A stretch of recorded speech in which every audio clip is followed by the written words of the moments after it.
Call the Finance Committee meeting to order. Our first order of business is to stand for the pledge. I pledge allegiance to the flag of the United States of America and to the republic for which it stands, one nation, under God, indivisible, with liberty and justice for all. Okay, Mr. Bucci, thank you for joining us while you are out of the state and technically on vacation. We appreciate it. And I'll go ahead and turn it over to you unless you would like me to walk people through the management summary since you are virtual, whatever your preference is. I can actually pick it up from here. Okay. Thank you very much. This month we're trending very much the same way this month as we were trending last month. You'll notice it's a rather short report. What we were able to accomplish over the last month, a couple of things. Number one, we finished cleaning up the reallocation of expenditures from one account to another, so things are lining up a whole lot better now in the report in terms of the new categories we created, and we also were able to move into those categories expenditures that we felt more properly belonged into the categories they're in now. The second thing we were able to do was conduct a complete review of what we have right now in terms of available grants. Can you all hear me fine? Yep. Yes, thank you. Okay, so we went through and we looked, there is some money left in our ESSER 2 grant, and we went through and looked at what it was that we were allowed to spend that money on, and it mostly relates to overcoming regressive learning and providing the supplemental types of assistance and instruction that was contemplated when these grants were created as a result of the pandemic. So we were able to assign a certain cost to that. That's why there is a rather substantial variance right now in certified staff, because some of that certified staff expenditure was transferred over to the grants, and we've contemplated what we're going to be able to move between now and the end of the year, at which time this grant will expire and we will have utilized all of the funds that are in this grant. And this is ESSER 2 I was talking about. The only other ESSER, just for reference, is the one that is currently being used to fund the high school air conditioning project. When that is done, there will not be much money left in that grant as well. So this year, we're utilizing, this year 22-23, we have the opportunity here to for a last chance, utilize some of this grant money to supplement what we had in the budget. We had contemplated this last year when we did the budget, and things are actually moving according to plan. So when you look at this report this month, the certified staff variance, the employee benefit variance hasn't really changed much. It's still roughly $100,000. Again, it's the result of 1, 2, or 3 people who change elections. Facilities, we're doing the best to keep up with it, but we are trying to actively take care of things that we can take care of because we've had some supplemental funds coming from the other side of the ledger here, being in the certified staff area. We think things have settled down a little bit with transportation and tuition relating to out-of-district placements for special education. We had some good news with it, which was that we had a decrease of 2 students who moved out of the district, but then as it turns out, we had 2 students move into the district. So during the month, we had a net pickup of 0 or a net loss of 0. We still believe that our deficit for the year is probably going to run in that $300,000 area. One of the things that we are doing now is just making sure that the students who are coming in and the students who are going out, we've adjusted those anticipated expenditures and the purchase orders to make sure we get it right. We did submit on March 1 the final special education excess cost grant data. It supports what we have been saying all along, which is that we anticipate we're going to receive proceeds under this grant of some $675,000 to $700,000. This report includes an offset of $675,000. I'm just holding $25,000 in abeyance for unexpected costs, or maybe the state changes the formula, and we don't quite get as much as I'm projecting based on the prior year formulas that I've been using. Aside from that, I'm open to any questions, but as I'm saying, we are trending on budget. We are managing the deficits in one area with the surpluses that we have in other areas. And as we now approach the last,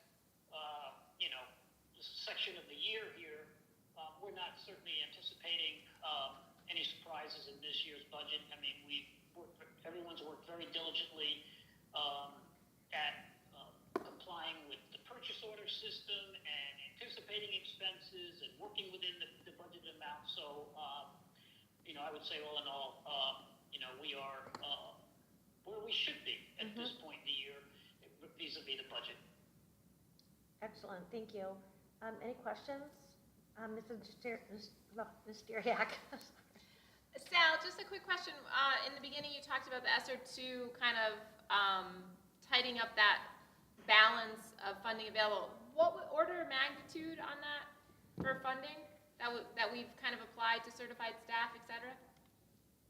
You mean how much of it are we applying for this year? Most of the ESSER 2 grant, the entire ESSER 2 grant was $969,000.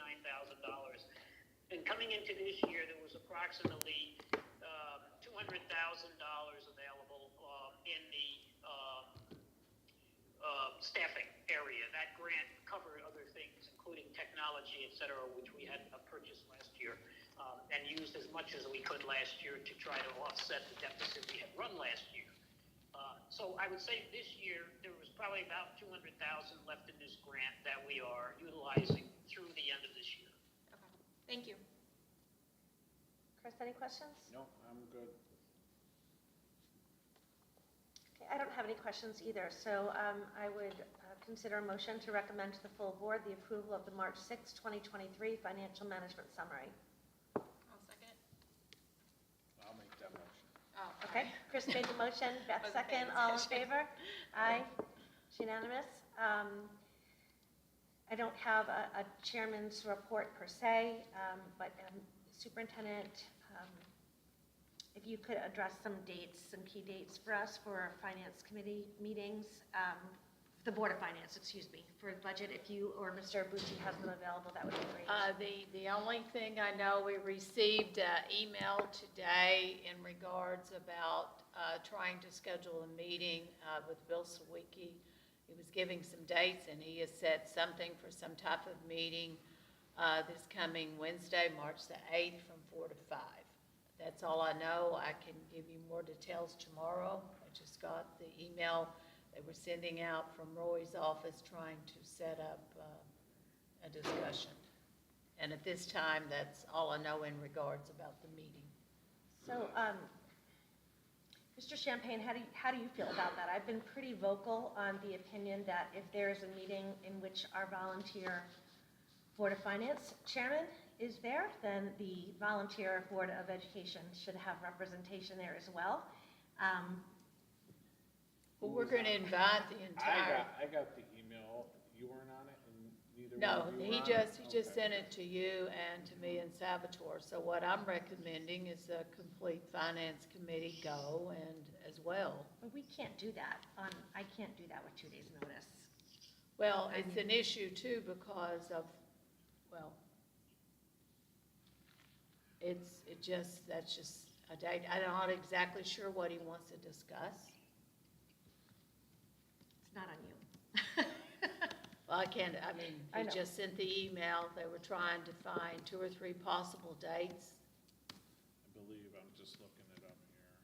I think they were Monday, Wednesday, Thursdays, this week and next week, all at 4 o'clock.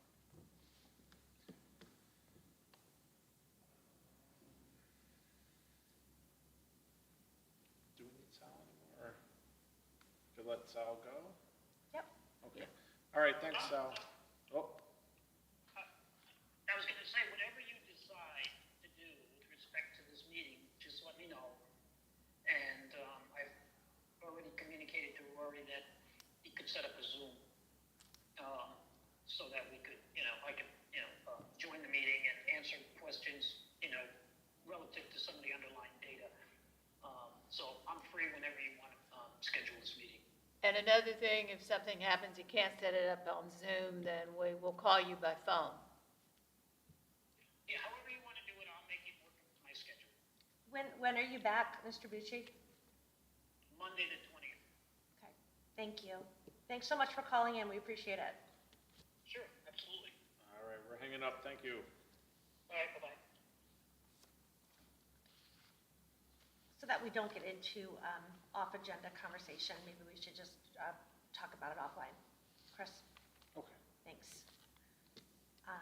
Anything else, Dr. Compton, that you want to Yes, share? I'd just like to mention in regards, this is something that we have on the full board agenda for tonight, just in regards to the track and field equipment.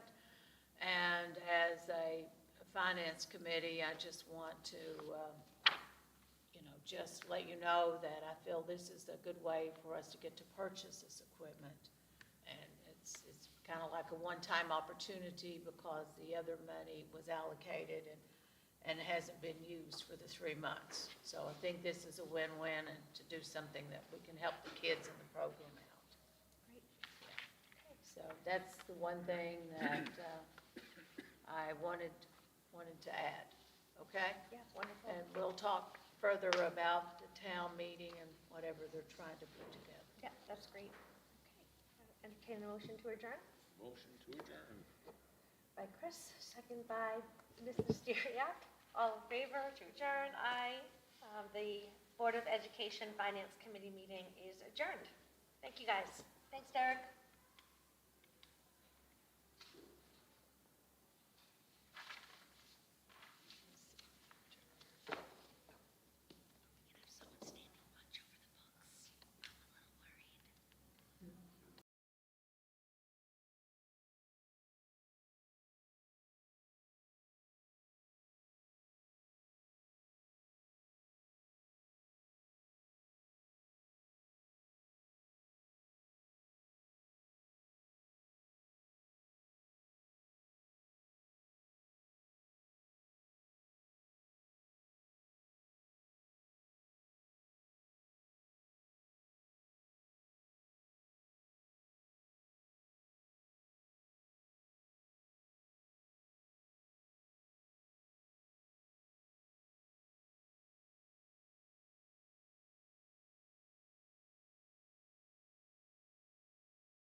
started.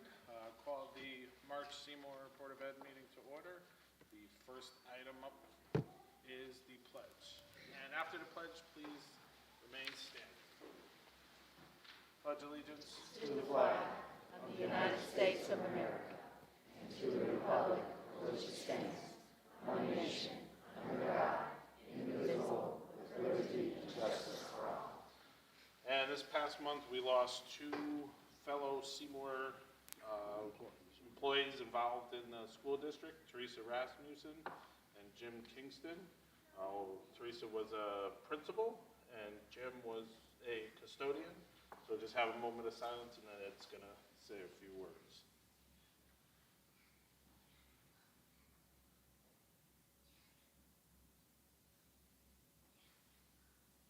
All right, thank you.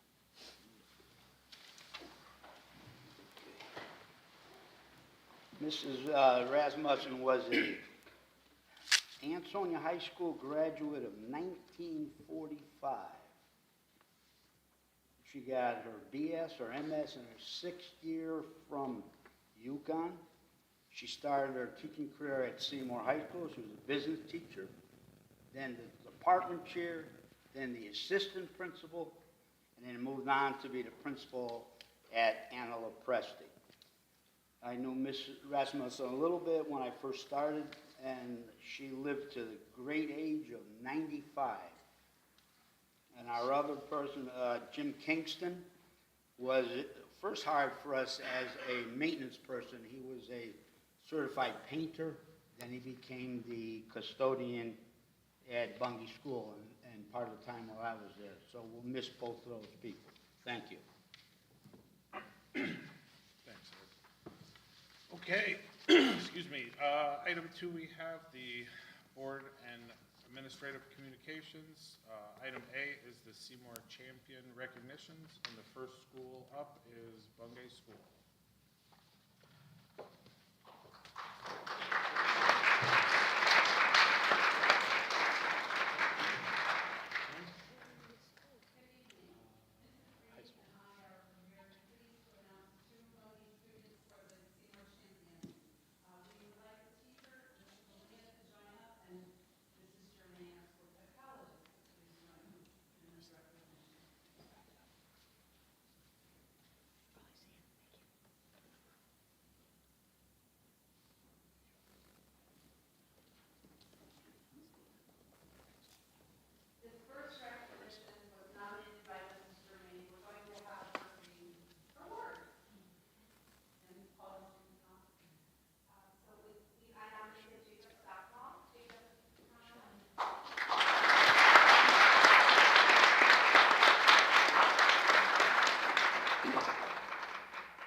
Next up, we have Chatfield and Preston.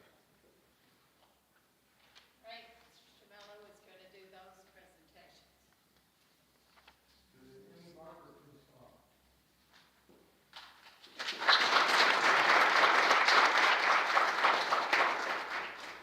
Amy is in Dickinson's grade 5 classrooms, and Mrs. Dickinson nominated Amy. She is a student who always does the right thing, not because she expects to be rewarded or praised for it, but because it's just the kind of person she is. Amy is kind to everyone, and the students and other people to trust her. When she makes a mistake, she is honest, and she owns her error and works to fix it. Amy is just a good person who always acts to be better. Congratulations.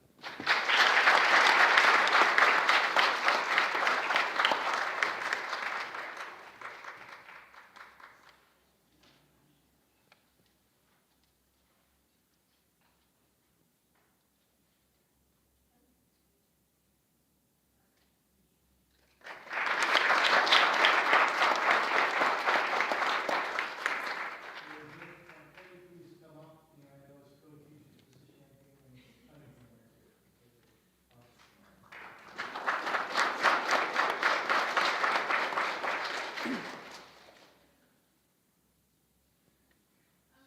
Mrs. Champagne and Mrs. Cunningham nominated Joseph. When they think of the word integrity, Joseph immediately comes to mind. He is a student who acts with honor and honesty in all that he does. When they choose new seats in the class, Joseph's name is often repeated on many students' requests to sit next to him. They have shared that he is someone that would be a good partner to work with, and because he is understanding and supportive. Integrity is also reflected in his work ethic, as Joseph puts forth great effort in his work consistently and things in on time. Joseph naturally is a trustworthy person. His peers know they can go to him and will listen to he will listen to them and help support them. Joseph is truly a wonderful young man to say.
have student ambassadors from Chatfield to Preston.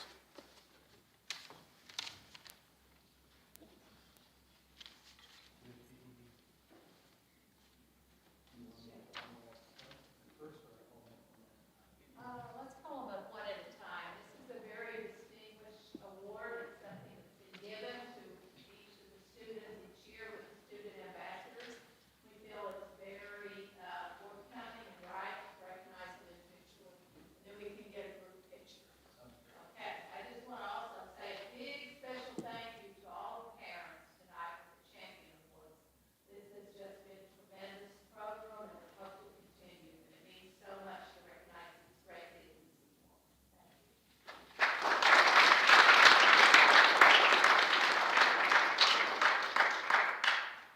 Ms. Albertson and I are very proud of our student ambassadors. The student ambassador program focuses on improving social awareness and fostering leadership skills for our selected fourth and fifth grade students. The program's main concentration is on communicating effectively in social situations, addressing and welcoming guests to CLS, learning how to begin and end conversations, and learning how to make successful first impressions.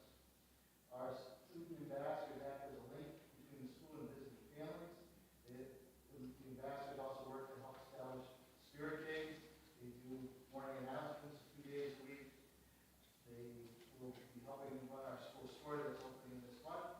And they represent CLS at the Seymour Memorial Day Parade. They, for many of these families, student ambassadors being the first impression they get of CLS. Therefore, each interested student must complete an application. We have over 50 students apply, and we are proud of our 12 that are here tonight. And so, our first one, please come up, Juliana Bell.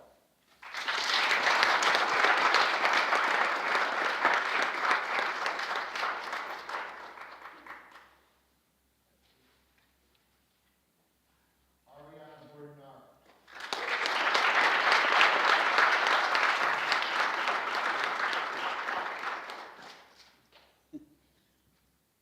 Dahlia Grant.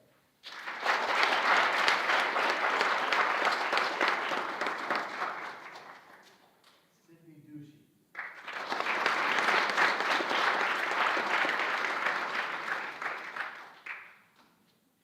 Liana Lopez.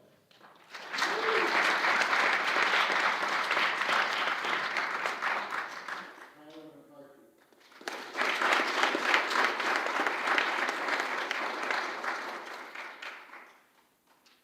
Isabel Malia.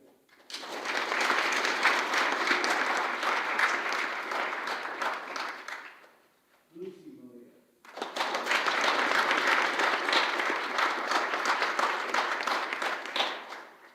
Sophia Miranda.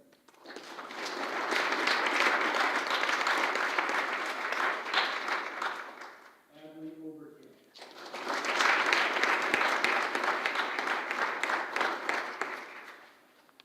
Miles Scott.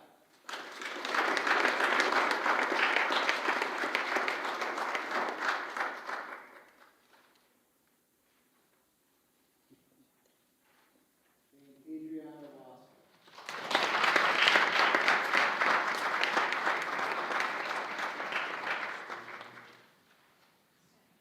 Please stand to get a picture. Mr. Hatfield, get back up here. Wyland.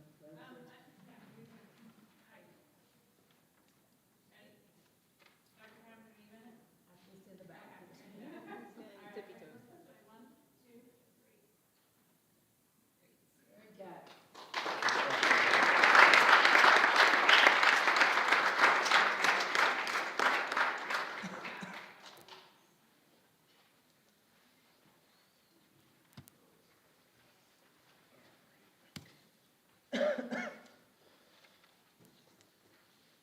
Okay, item D, proclamations. First one we have for Select Woman First select woman. if and you- Deputy Selectman. Right. Selectman. Person. Bruno and first select woman. Good afternoon, everyone.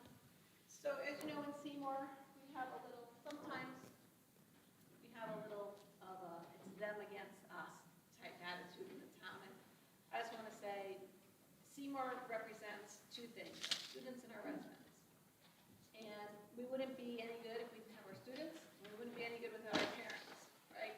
So March 10th is actually National Board of Ed Day. So I thought it would be nice if we awarded our Board of Ed with some proclamations. All of you volunteer so much of your time, not just at a Board of Ed meeting, but all of you sit on other committees. And I truly appreciate everything you do for our children. And I appreciate each and every one of you. Some of you have been on this board for 2 years, 4 years. Some of you have been on this board forever. And I just want to say I appreciate all of you, so. We'll read the first one. Proclamation, Town of Seymour, honoring the Seymour Board of Education Month. Whereas the month of March in Connecticut is the Board of Education Month. Whereas the Seymour Board of Education is comprised of hardworking volunteers who spend countless hours volunteering their time. Whereas the Board of Education devotes countless hours ensuring our students have the best education possible. Whereas the Seymour Board of Ed strives to ensure our students are constantly safe and secure in their school environment. Whereas the Seymour Board of Education continually seeks to offer our students access to the arts, sports, and extracurricular activities. Whereas the Seymour Board of Education works together effortlessly to make our town the best it can be. Now therefore be it resolved, I, Anne Reed Jones, the first select woman of the town of Seymour, do hereby proclaim the month of March 2023 as Seymour Board of Education Month in the town of Seymour, and encourage all citizens to thank and recognize the efforts of our Seymour Board of Education, proclaimed on this 10th day of March 2023. Anne Reed Jones, first select woman. So Dr. Compton, this one is for the schools, Thank you. but we have one for each one. Oh, Board of Education member Kristen Bruno.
Tonight you have little gift bags that are from our administrators. They're little symbols of our schools that you'll find in the bags. And we also, from the Seymour Public Schools Administration and staff, have a proclamation as well, just saying honoring the members of the Seymour Board of Education during the Board Member Appreciation Month, which is recognized by Kate as the March month to do this. I would just like to really say, just in wrapping this up, and I'm not going to read all the proclamation, but what I want to really emphasize is that our school board members definitely create a vision for what our students should know and be able to do. And they also really set clear standards for student performance. They hold me accountable, and from me on down, I'm for all hold in each and every student accountable as well as all of us in the system. So I'm really proud tonight to recognize our Board of Education on behalf of the Seymour staff and administration.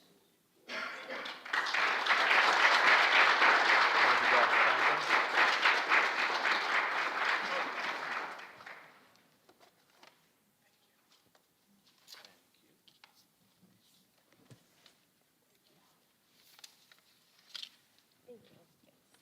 Thank you, Doctor. Yeah.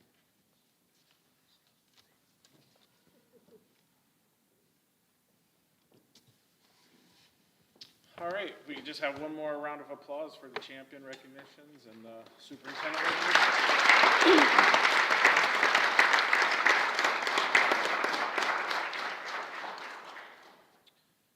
Okay, item 3 on the agenda is student reports, and then we'll take a short little break after our student reps say a few words.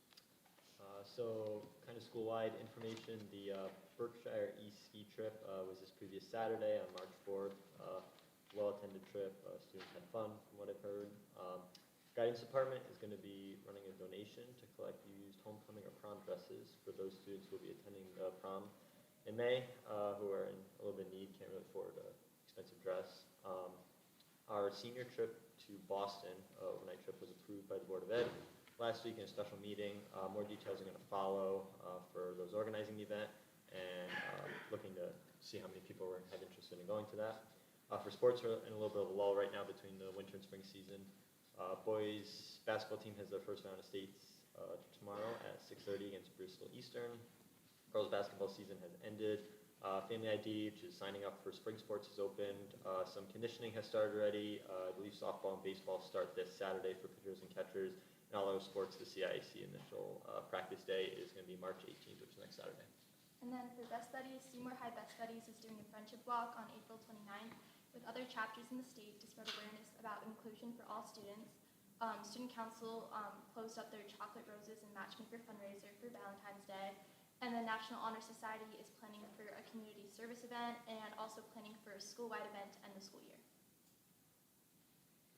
All right, any questions for student reps? I just add that one of our players, Kaden Dressick, Yes. scored his 1,000th point in the quarterfinals of the NBL tournament. Yes, he did. So congratulations to Kaden also.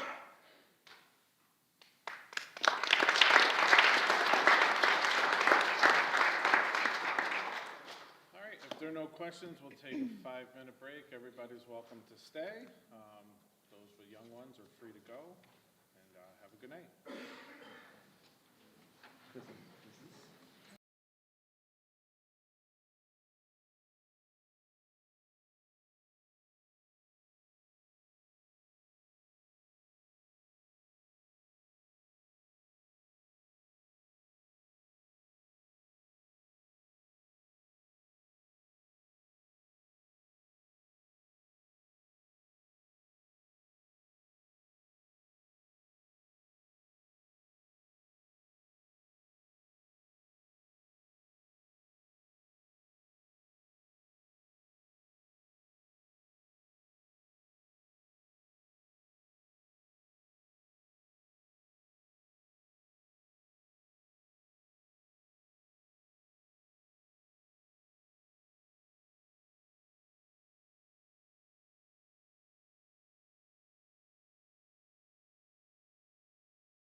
honor and that, I guess. Okay, so we have a So few things that are good remain. there. Lovely.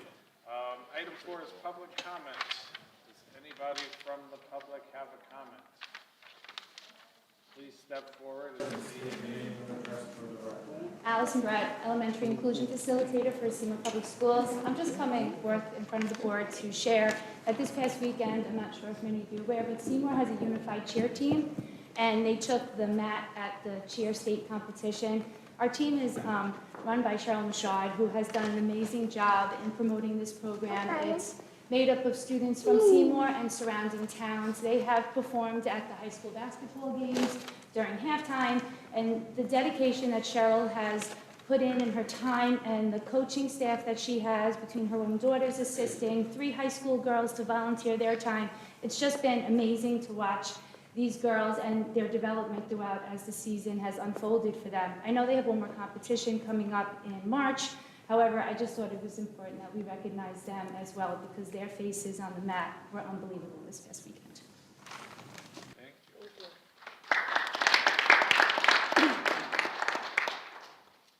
Anyone else for public comment?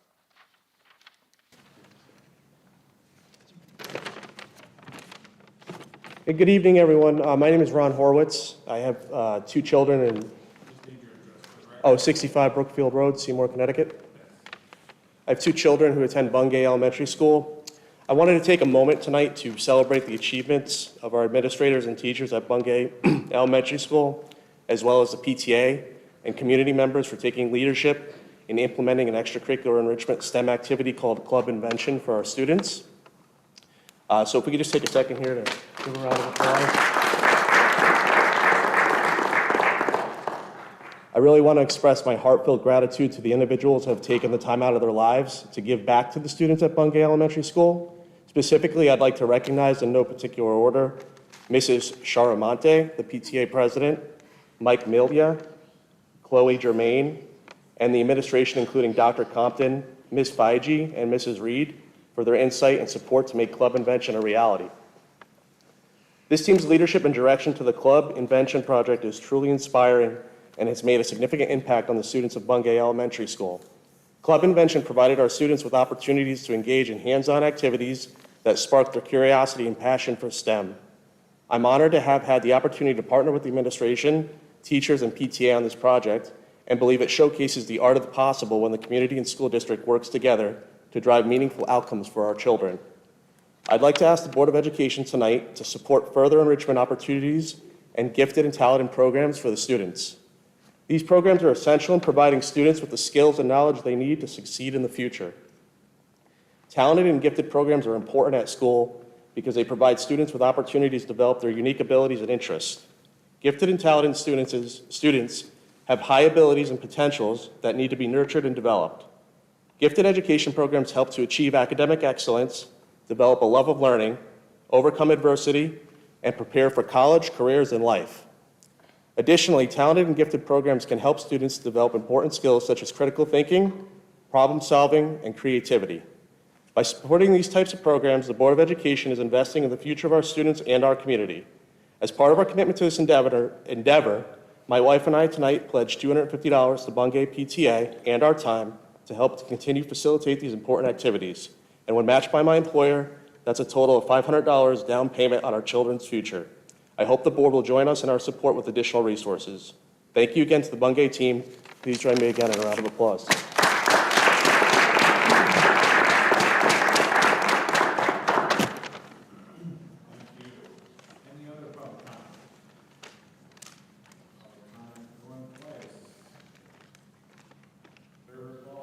Public comment. Public comment is now closed. Thank you. Item 5, we have some correspondence. This was a letter from the State Department of Ed. I believe we received it last week saying that the extension is, we're waiting to hear on the extension for the literacy program. Right, and they're in the process of working on anything else they're going to request. All right, item 6, reports, special ed report and the Club Invention report. Any questions on any of those?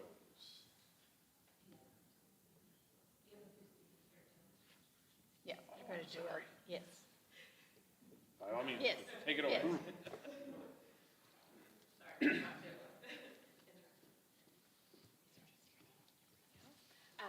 So we have a few students and staff members here to share a little bit about their club invention experience.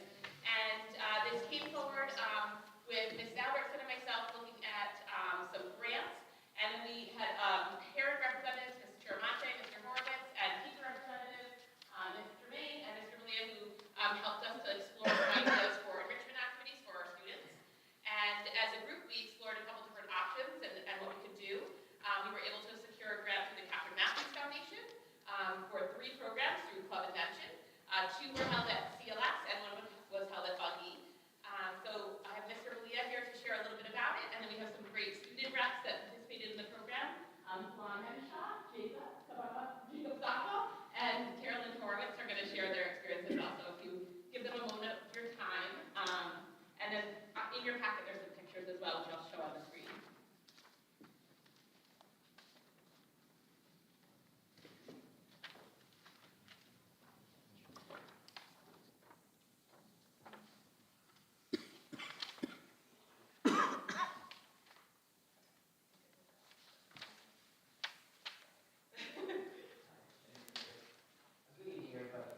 So I'm just going to tell you a little bit about Club Invention and then turn it over and the stars of the next show talk a little bit. So Club Invention, it is a 5 to 8 session, depending on how long each session is, after school STEM program. And it's challenging, it's engaging, and it's fun. And the whole idea is it really encourages all of the students that are involved to step out of their comfort zones and work together with each other, so collaboratively work on solving real-world problems. And just to kind of set it up for you a little bit, the particular one that they worked on during their sessions. So there's this town, and it's called Unlucky. It's called Unlucky for some pretty obvious reasons. Within a very short period of time, they had an earthquake, a tsunami, and if that's not enough, a hurricane. And so many of the buildings and homes in the town are destroyed, many others are uninhabitable and need to be taken down. Bridges leading into the road have fallen apart, and in step all of our students, and their task is to get together and engineer some solutions from actually drawing plans and everything else from building the city, building the bridges, and just turning unlucky into lucky. And so at this point, I'm going to turn the program over to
Item 7, consent agenda. I'll make a motion that we accept the consent agenda as presented. Motion by Mr. Stramello. Do I have a second? Ms. Harmeling, any discussion? All right, hearing none. All those in favor? Opposed? Abstentions? Carries 8-0-0. Item 9A, creation of a stipend position. Dr. Compton, if you want to say a few words about. Yes, I would just like for you to make sure that you review the job description in regards to this. This is a stipend position similar to the athletic trainer position that we did. I know that we've all expressed the need to have somebody that can write grants. We've got some people, I think, that are interested in applying for this that are administrators. This is something that would be above and beyond, not just the regular work hours. The good thing about this position is it can pay for itself, because with certain grants and the percentages and whatever, there's usually a fee that's allotted for whoever is writing the grant, overseeing it. We compared some other districts. Some places, of course, have full-time grant writers, such as Waterbury and other places. Some smaller districts have part-time, or it's just an added position, either a stipend or just a part-time job. I think this can be worthwhile. I sent this on to our attorney as well, and seemed to have a problem with it. So I'd like for consideration for you to consider to approve it, so we could post it. Because it really, we're missing out on several competitive grants. I think there's been many years that Seymour just did not look into what was out there, because really there wasn't the amount of time in certain positions. They mainly dealt with just the title grants and other just general grants. Competitive grant writing is something really that's it's outside that scope, and it takes some time. And it has to be somebody who really loves to write grants. We have accessibility. The State Department does share other grants. As the business manager myself, can look and see other exemplar models. I know Dr. Bull, for example, too, has written some grants that are outside even his area. So this is something that I think is going to be worthwhile to open up. We have had some, as I said, some administrators who've expressed interest in doing this. It's going to be a lot of hard work, but I think we've got one or two who are possibly definitely interested in it, maybe three, but we'll let the process work. Like I said, it can pay for itself. Right now, this will be funded out of Title II and Title IV, but there are some grants that we can apply for and get that basically where we'll get to the point where we won't even have to take them out of title grants. Not Title I, this is Title II, which is professional development and other type of training. And Title IV deals with some innovative things in STEM and AP and a lot of variations here of what you can do with that funding, and it's just a small amount. So we're just noticing that we're missing out. For example, we want to apply for some preschool grants. I know a local surrounding district just applied for a social worker and guidance counseling over 3 years, and they got the grant. So it's something we've really got to focus on. We need to reach out and do it, and I think we can receive some. But it's not really a position for the associate superintendent in the past. It's not the position for the director of curriculum instruction. It's somebody who really wants to focus in this area. Kristen? I guess my concern and question is we're looking for someone who has a minimum of 5 years as an administrator in our district, as well as a minimum of 4 years of successful successful experience in educational research and proposal development. I don't see how we can have a person that has both of those qualifications since we've not had this role in the past. Well, I think just looking at some of our administrators, if you want to change the wording on that or take that out, we can. That's not a problem. If you think that's too rigorous, we don't have a problem by eliminating that. You good? Yeah, we wrap Yeah. up and check. Yeah, I mean, my comment was similar to Mrs. Hermeling, that I think some of the qualifications might limit the pool, and I think for, there might be people that have an interest in this outside of those very specific qualifications, and given that it's funded through the grants, I think the more people interested, the better. So I would ask that we review the qualifications to create, not cast such a small, net over potential. Okay, yeah, we can definitely revive those and take some of those more restricted things out. That's not a problem. Mine specifically was number 13. Okay, Mine too. okay, so that's what we'll do. Just to be clear.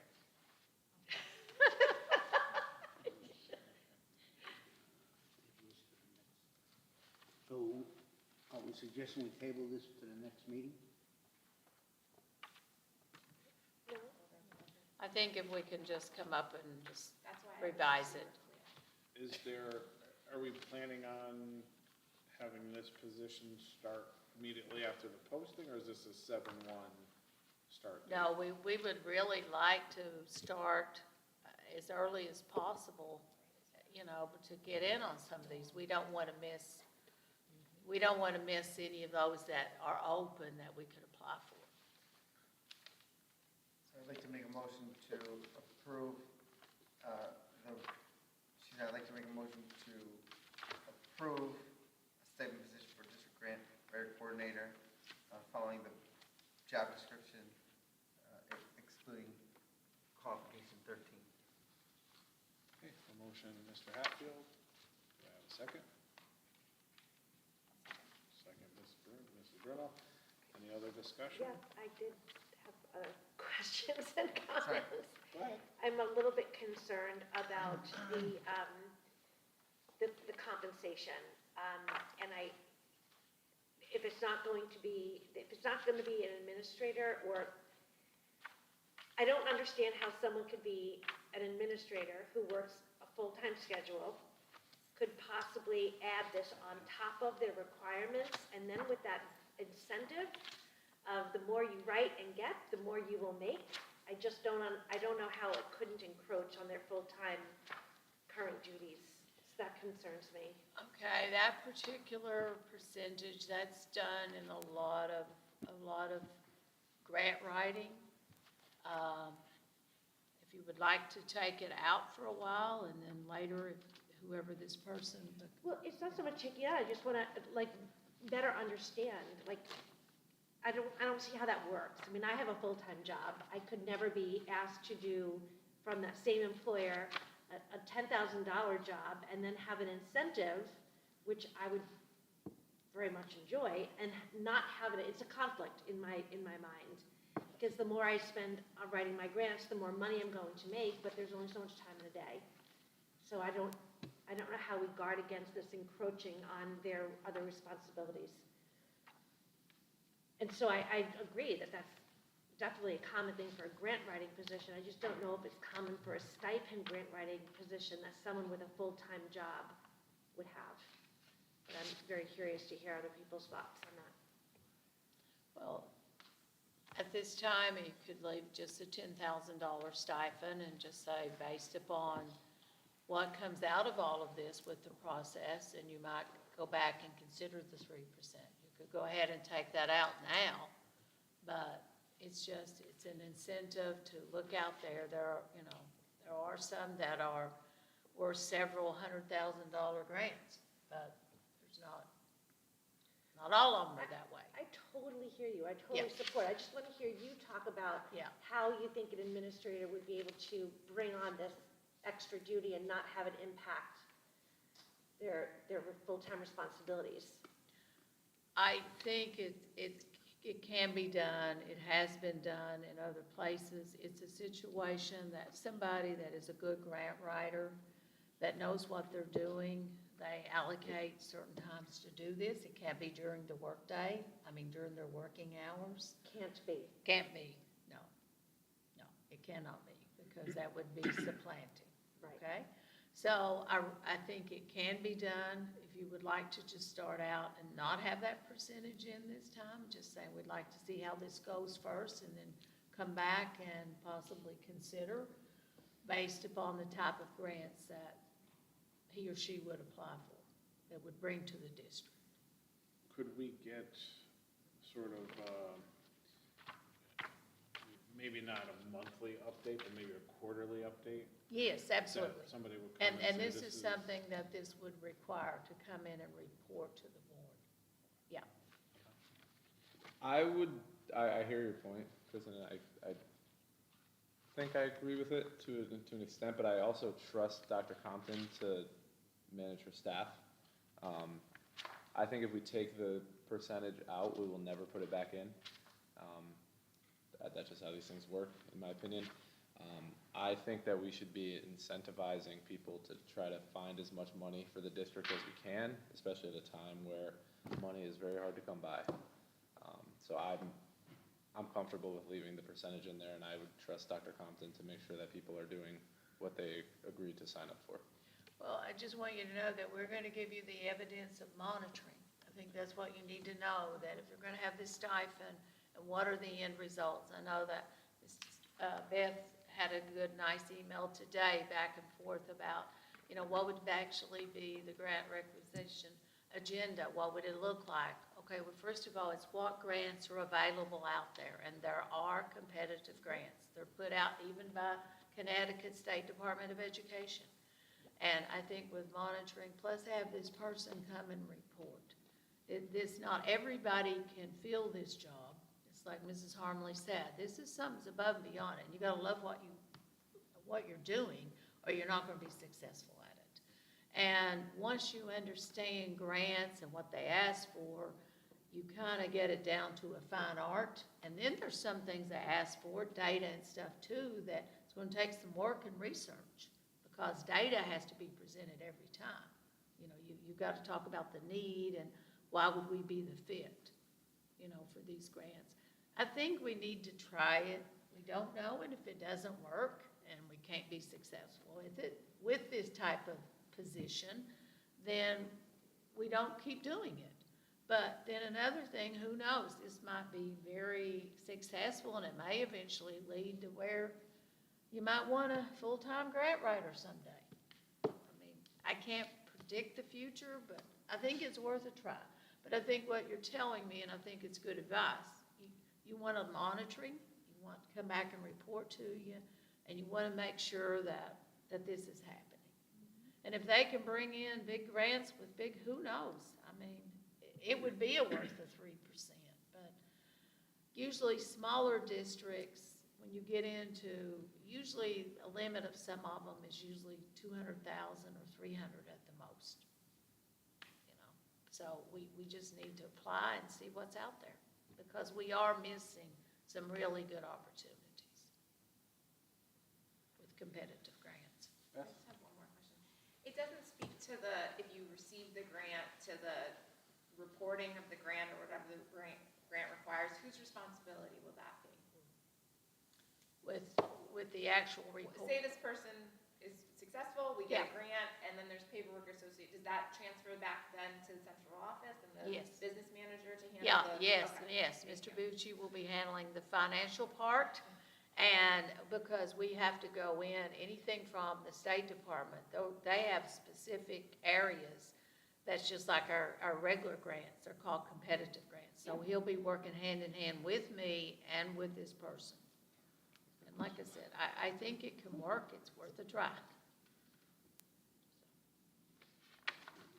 I just want to also, there will be some things that will happen during work hours, just by way of the description of the duties, right? Lead and manage a work group in the development of grant proposals, and provide technical assistance to district personnel. So I just wanted to make that recognition that some of these things will happen during the day, and I don't have a problem with it. I agree with you, Stefan, it's just, this is unusual, but Yeah, I it agree is. that we have to give this a try, because we're leaving money on the table. Right. It's a weird Yeah, dilemma, but it I think is, we yeah. should throw everything we can at the wall Yeah, here to try to get more money. See what sticks. Yeah. It is, and, Yeah. and the extreme grant writing has got to be done in a very quiet place and, Yes. you know. I have looked at those federal grant Yeah. proposals that they made. Yeah. You need a special kind of person to have Yeah. that patience. My wife was writing a grant this week and it sent her to the edge. Or Yeah. last week, I guess. Yeah. It can be tough. I'm trying to give them money, okay? Yeah.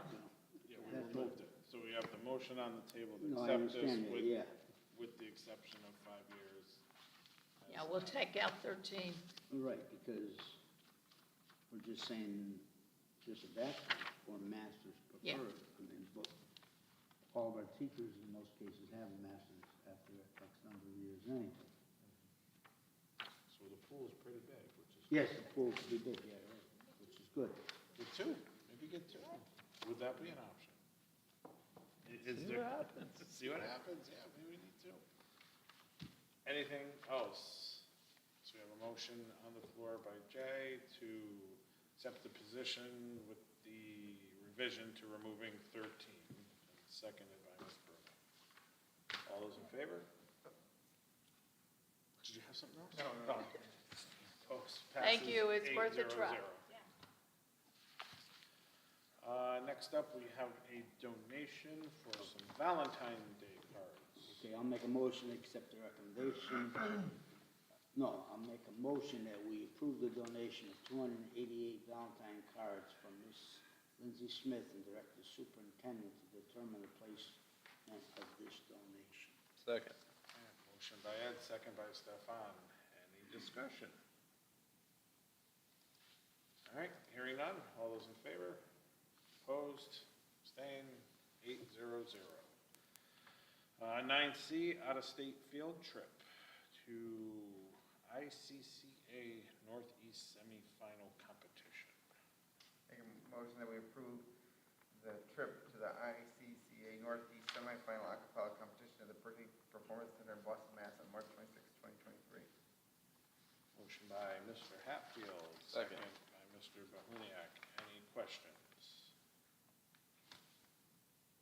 All right. Hearing none. All those in favor? Opposed? Abstentions? Passes 8-0-0. 9D, the para-educators contract for 2022 to 25. I just want to say a big thank you for the negotiations committee, all the hours that's been spent with all the different union contracts and the time. This makes the 5th one. It's been a long road. It's been a lot of time, but thank you, all 3 of you, for the work that's been put into this. Thank you. You guys should make the motion. Yeah, You're the liaison committee, come on. Madam Chairwoman, why don't you? I make the motion to approve the para-educators contract that has been ratified by the para-educators bargaining unit. I'll second. Motion by Mrs. Bruno, second by Mr. Bahuniak. Do you want to include the local in your motion? I think we've done that in the past, just to make sure. Local 424, Unit 80. I will amend the motion as stated. I'll amend my second. All right. Any discussion? I would just thank the union leadership. They really brought some issues to the committee out of concern for students as well as for their membership. So. Yeah. Kudos to the union, too. I think between the 3 of you and the unions, not having anything go to arbitration saves both sides a lot of money in this time. So, awesome job. Any questions? I just, again, an appreciation to both parties and how our union leadership, I thought they did well. It was great teamwork. Tough, but at times, but good, great teamwork. All right. If there's no other questions? All those in favor? Opposed? Abstentions? Passes 8-0-0. 9E, the Karen R. Stanek Memorial Award. I'll make a motion to approve the recommendations of the Awards Advisory Committee to approve the creation of the Karen R. Stanek Memorial Award. All right. Second. Motion by Mr. Mello, second by Mr. Hatfield. I Jay think wanted to say a couple things. I think Jay has some things he wants to say. It's very important. I think Ms. Stanek was a very important mentor. I was lucky enough to be in Mrs. Stanek's class and realized quickly that she wasn't just about inspiring a love of civics, history, or law, but inspiring a love of community and remembering your roots. She instilled principles that made you want to extend your admiration of the history of Seymour High School and what being a Wildcat meant to reaches outside of Seymour High School. Mrs. Stanek was proud to be a Wildcat and reminded you often that it wasn't just about the 4 years you spent in those halls, but that she and the Wildcat community was always going to be rooting for you. I believe that this is an excellent way for us to commemorate her spirit with the establishment of this award in honoring someone who models leadership and teamwork with a Wildcat spirit and embodies the meaning behind the motto, once a Wildcat, always a Wildcat. So I think it's a great opportunity for us to add this to our annual award recognitions. The Karen R. Stanek, Once a Wildcat, Always a Wildcat Memorial Award to be given to a current student or graduate of the Seymour school system who shows that they take pride in their school and community. This individual should represent Seymour in the best light through academics, athletics, and volunteer service. This individual should have displayed extraordinary passion and support for the Seymour Public Schools. This individual should model leadership and teamwork with the Wildcat spirit and who also embodies the meaning behind the motto, once a Wildcat, always a Wildcat. Thanks. More? No, I was just going to say, this award originally was from the town and Mr. Bruno, but I think that they believed it was more appropriate to be added to our annual award recognitions, so. And they will go out this year. Yes, April we'll, 20th is when the awards committee meets. again. right, we'll create a form that's like the others, and this will make the fourth award. I was going to bring it up, and really Yes. the only comments I had, but this year we're really trying to push to get more than 1 or 2 nominations, so we're going to use all different sorts of publicity to get that done. And just a reminder, I looked back at our, the policy on that committee, and it needs 2 parents from the schools, and we presently, the last meeting, only had 1 from each school, so we need to have our administrators help us and Yes. you, Dr. Compton, or anyone else that knows parents from those schools who would want to be on this committee, because we have a middle school representative, we have a Presti representative, and a Bungie representative, but it says supposed to be 2. Yeah. We had our students, we had one chair of the board and another board member, but we need more parents on it. And that, I think, would help spread the news and stuff like that.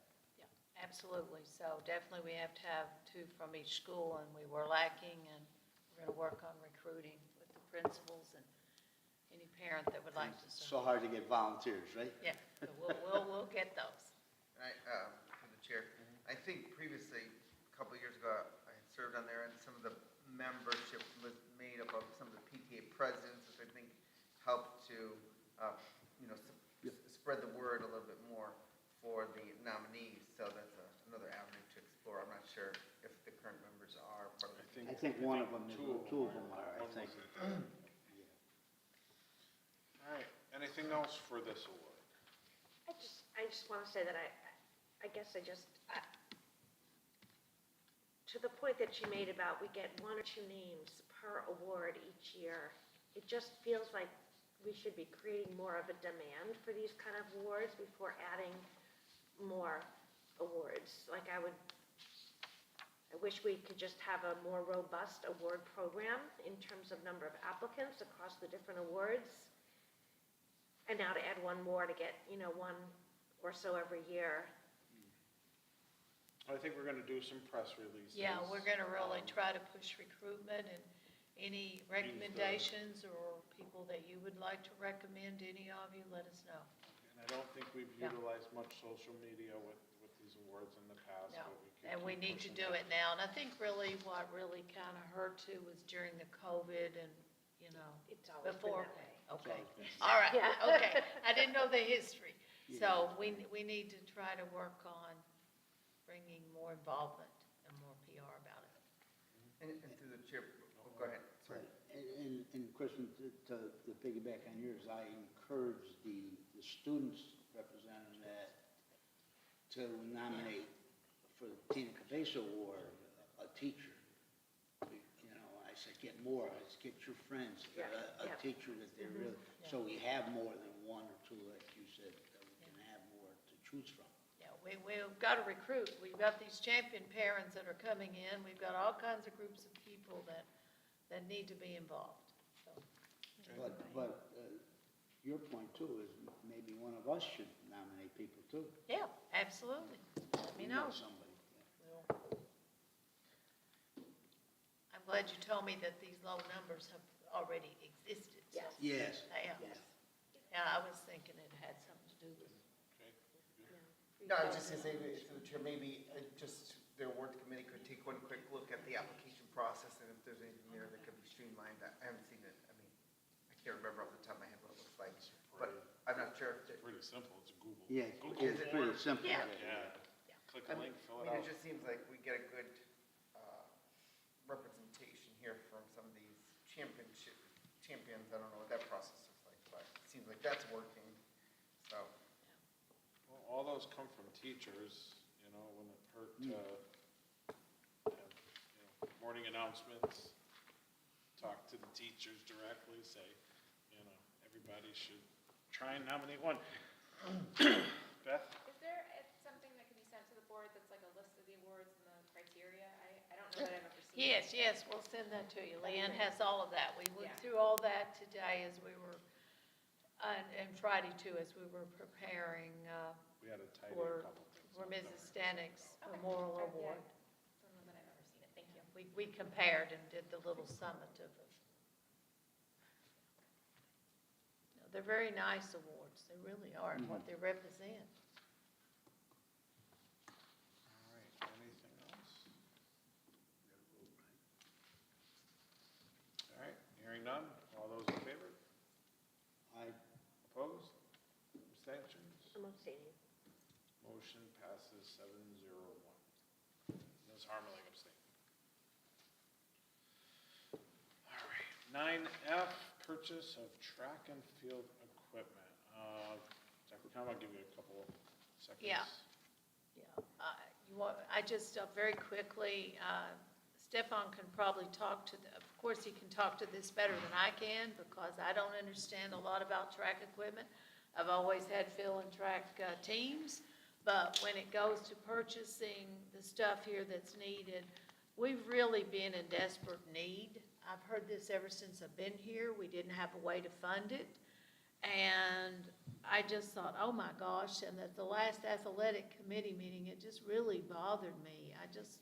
As I walked out and I thought, gosh, you know, these kids, you can't do certain competitions with that because we don't have the equipment. And Stefan kind of explained to me how it all kind of worked, because I haven't purchased that much. I guess, you know, the places I've had already had it. It was in good shape. We had a good track field, and there wasn't an issue. So I kept trying to think, you know, we don't have the money that was allocated, and we did, but we do have the money because of the one administrative opening where it's not been filled for 3 months. We have a substantial amount of money there, around almost $49,000-$50,000, and it's already budgeted. So everybody's chipped in and helped during this vacancy situation. So it dawned upon me, I thought, oh my gosh, we can pay, and he added up what they needed, it's $37,600, and we can finally give this program what they need. Now, I haven't figured it out about swimming yet. And that's something too that Mrs. Harmley made a really good discussion point about. Dr. Compton, what are we going to do about that area? And we didn't really budget for it because we were looking at what the athletic needs were. So if we can go ahead and prove this, then the next thing we need to figure out about swimming, what actually is needed, whatever. And I also want to say, with this, with equipment, everything, with the Wildcat group, with Amber Burton and them, they've also done great too, and what they're going to come back and donate equipment. But that's a different area. But I'm just saying, we need equipment in these different sports teams. They have to have good equipment. You know that as well as I know that. I would have loved to have been an athlete, but I wasn't. If I may, I'll add a little flavor. I'll start with the context that this is not a huge, but a substantial expense. I'm sure we could sit here and argue about 100 things that we could do with this kind of money. I'm not going to say that the need of track and field illegitimizes any other need. So this is not an either or thing, in my opinion. I just want to talk about why this is important.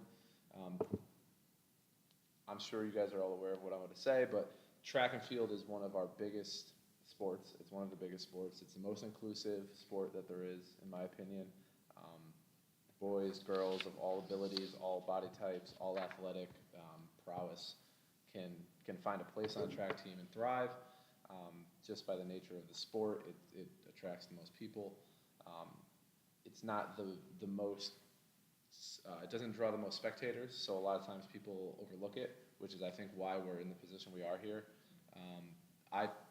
I did track and field in high school, not great, but competitively.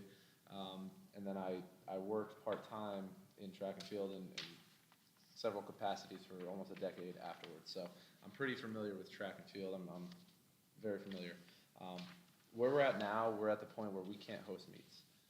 Without this equipment, if you can't have a pole vault, you can't have a meet. If you can't have high jump, you can't have a meet. If you can't have shot put, you can't have a meet.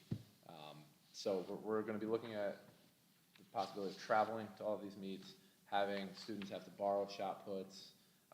The equipment that we're using to practice with is either unsafe or inadequate. And not only is it a danger and will it disincentivize kids to come out to the program, I made the point that it's also embarrassing. I've worked a lot of competitive track meets, and you kind of know the schools that don't have this kind of equipment, and typically they field maybe 2 to 3 competitive athletes. Seymour has a strong tradition of being very competitive in track and field. We've won state championships. We've won many NBL championships. We've had athletes win the decathlon. These are extremely big achievements that don't ever get recognized at the level of, like a football team or a baseball team necessarily, but they're very important. And I think it would be a real shame if we let our program devolve to the point where we can't host meets and we suppress the amount of students that would come out for this sport. That's it. I want to say thank you for sharing the knowledge, and thank you for bringing it up. And I know it's hard to have conversations about how this happened and why this happened, but I think we need to, not necessarily tonight, but we need to make sure that this does not happen again, because this is not something that was brought to the board. And the question is, why not? Why didn't we know this? How did these things either not get budgeted for or get cut from our budget? Because we've all been sitting here for multiple years, and there's never been a conversation about, let's strike this from the budget. So it's just confusing to me how this happens, how it happened with swimming, and how it happens in other ways that we don't know about, whether it's band equipment or musical equipment. I just don't know how we make sure that we have visibility into what the actual needs of the district are.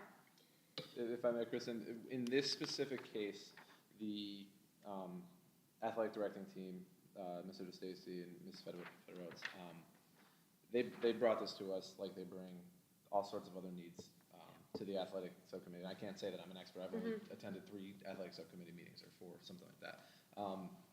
Their idea, based on what they know our constraints are, was to only purchase shot put equipment this year, and then one of the other jump packages next year, and then another the following year, which basically puts us at 3 seasons Right.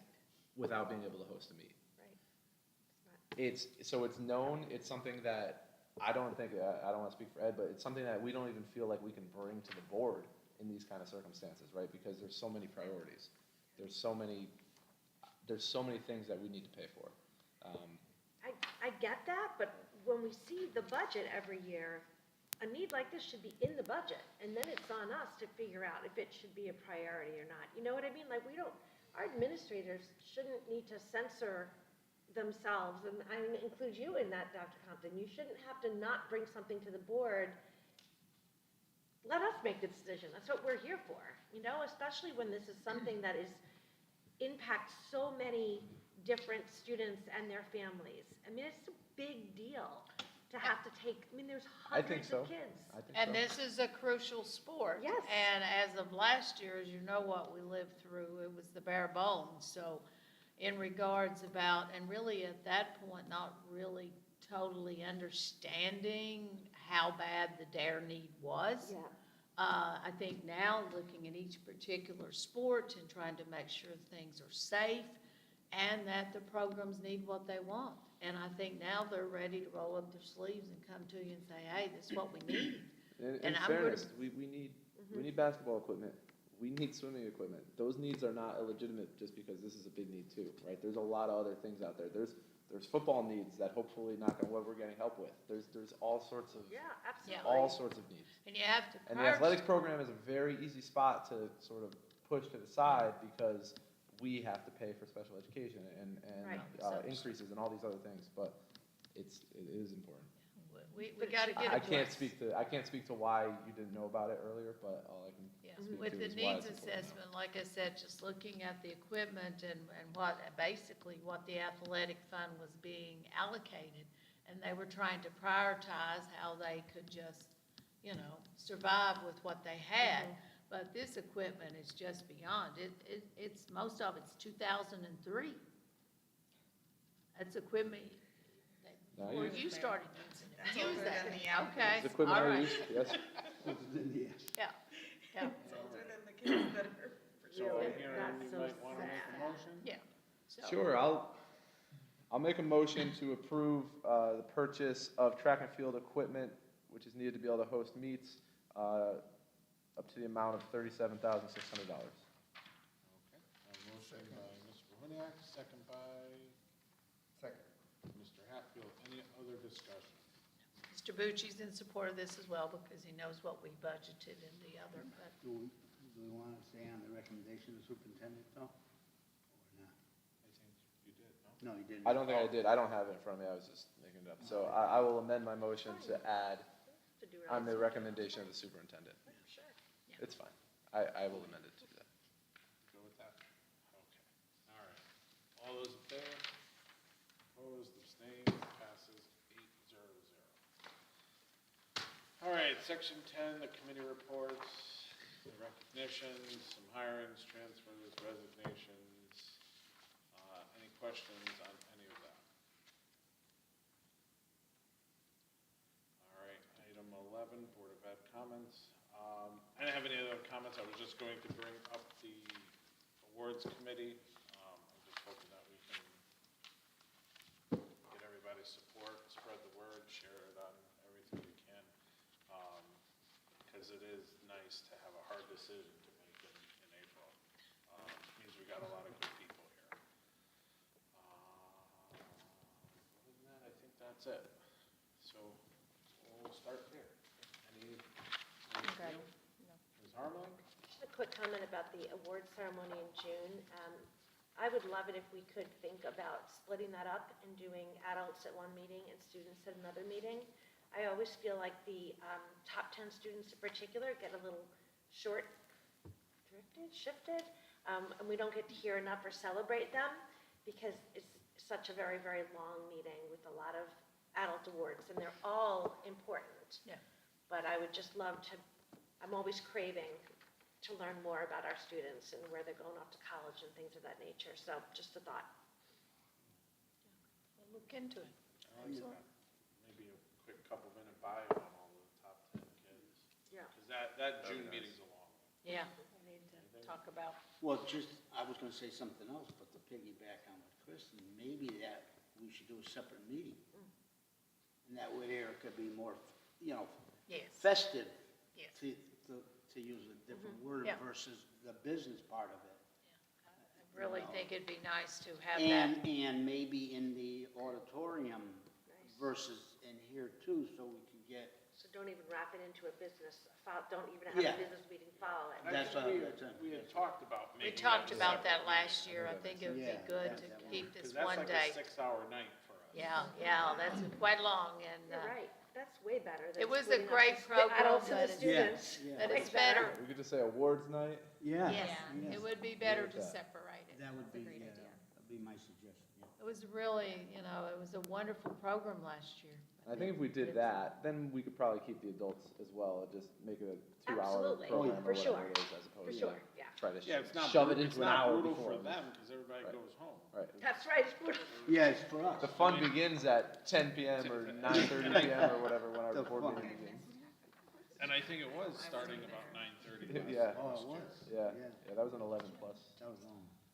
Jay, anything? No, Oh, I'm sorry, anything that's, else? and the other thing is, just to piggyback again on what Stefan said, with our sports program, I've been haranguing for on and on and on about the field, and whether downtown has put money aside, because we're coming close, because I was on that turf committee, where that's a big money number. And our, from what I have heard from Tim and stuff, our indoor basketball court at the high school is not in good shape. And so that's another huge expense. Those are things, and I'm saying it shouldn't always come to the athletic committee, health committee. It should come from administration, both at the high school and from central office, to bring those things forward. And as somebody said, then, as Stefan said, let the people vote it down or whatever, but, we gotta be strong with that. That's my comments. Jay? No. No? Beth? Thank you.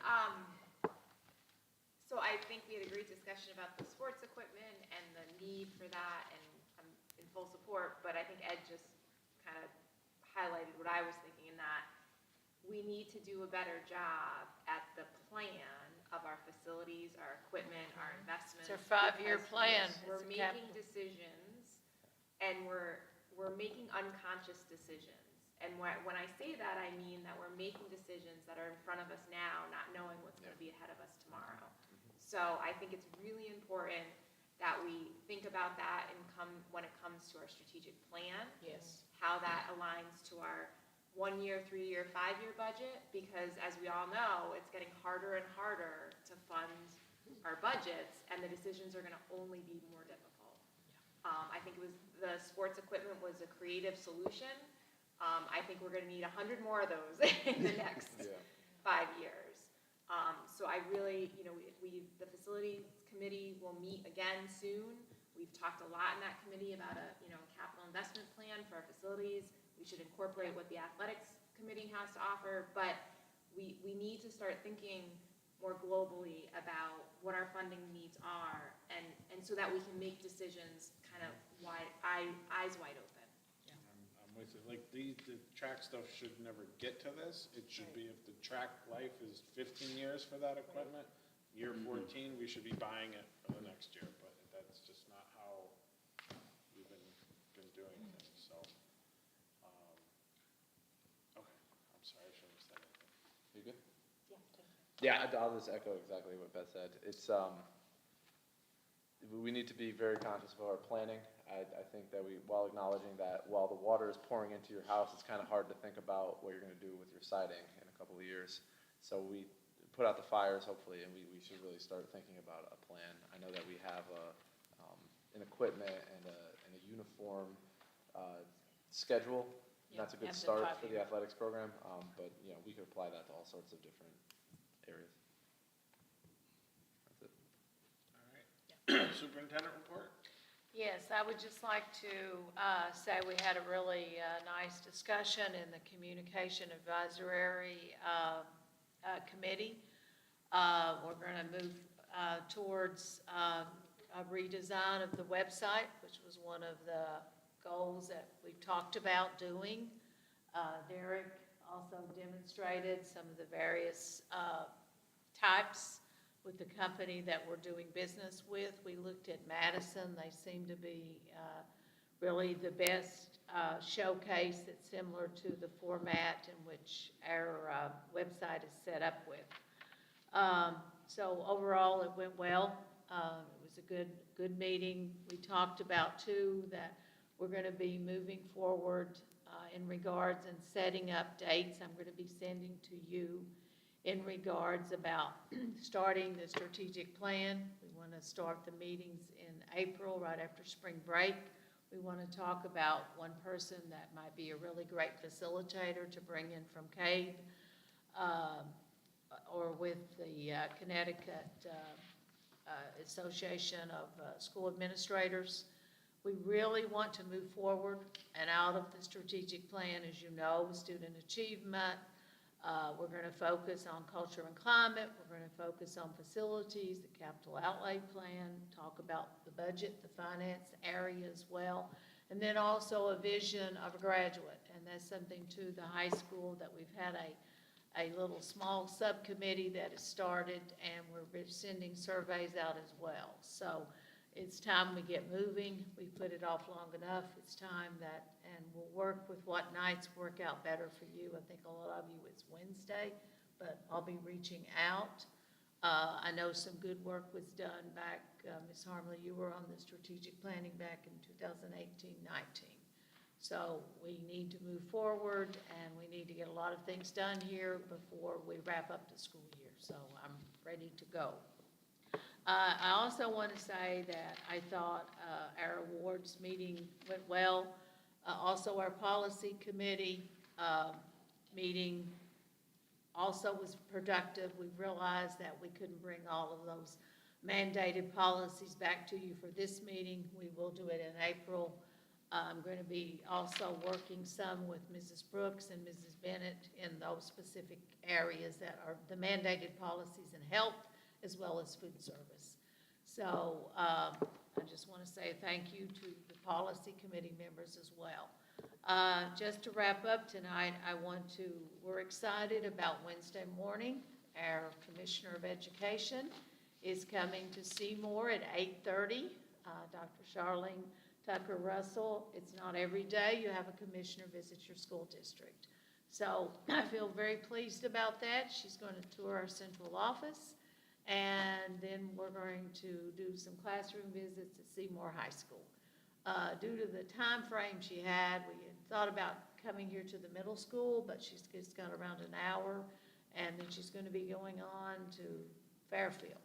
I think it's your district or some, whatever. So we're just excited. I want you to join us if you can. Be there early. She'll be arriving at 8:30. Okay? So that's all I've got tonight as we move on down to executive session. 8:30 I can do, 4 o'clock I can't. Any questions for Dr. Compton? The response for our extension, to me, was highly disappointing from the State Board of Education, that they're still working on Extension format. a format.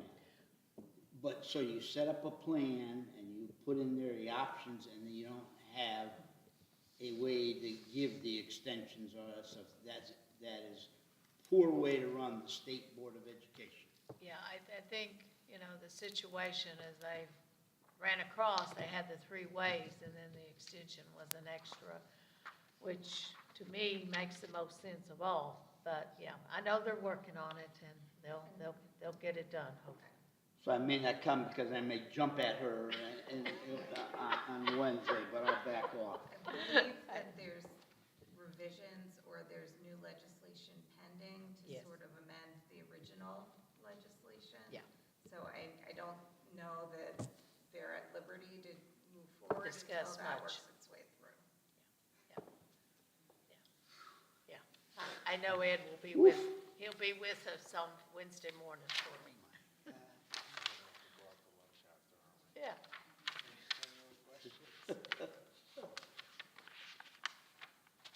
Okay, if there's nothing else. I make a motion that the board enter executive session for the discussion and possible action on the appointment of the Director of Curriculum and Instruction. The board invites Dr. Susan Compton and the candidate into the executive session. Okay, 9:08, and hopefully this won't By take. Ed, do I have a second? Second, Ms. Brahuniak, all those in favor? Opposed? 800.